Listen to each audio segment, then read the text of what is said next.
Life Stinks is a 1991 comedy starring Mel Brooks as Goddard Bolt. He's one of the richest men in America. However, he wants to buy a large slum. However, he only owns half of it, and he wants to turn it into a futuristic shopping place, gentrify it for sure.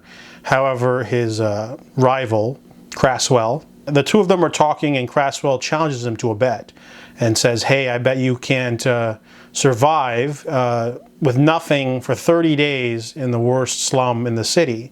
And he kind of tricks him into it too, but Goddard has too much pride to say no, so he does the bet immediately at the behest of his lawyer. So they draft up a big contract. They take away all of his money, his watches, his fancy credit cards, and he basically just is dropped off, and he has to wear an ankle monitor and stay in a certain area for 30 days. So it's a comedy of errors of what it's like to be homeless, and immediately he's already gets screwed over. Someone pisses on him.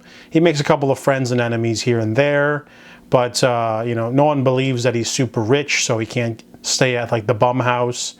He can barely get into the soup kitchens, and he basically has to survive mainly with the help of a woman who he meets, and she's off her rocker a little bit. The two of them, you know, he sort of has to learn from her, so she becomes like his mentor. And there's a couple of good jokes in here. There's like a really funny sequence involving another crazy man that repeats everything said to him. And then there's a couple of twists down the road, but overall, the movie's not a laugh riot. I mean, it's a cool concept, but I don't, you know, the movie actually was a little bit more serious than it needed to be. There's a really interesting sequence where they shut down the mission to sort of screw over Goddard, and it really hurts him as a homeless person, and a little bit more empathy with what they have to go through, you know, constant attacks from other people, violence, you know, people, you know, you have to start over a lot too, lack of empathy. So they try to throw in a big finale too, but, you know, the movie isn't quite balanced as it should be. There's a little bit of a romance in there too.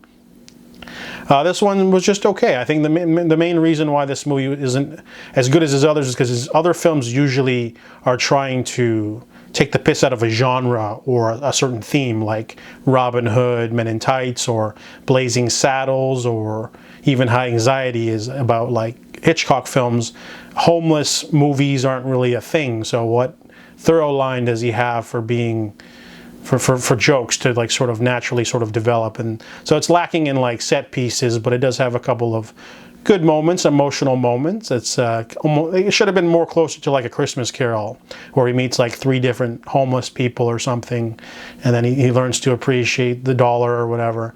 But overall, it's okay. I mean, it's not one of Mel Brooks' better films, but it's still all right. So I give Life Stinks a 5 out of 10.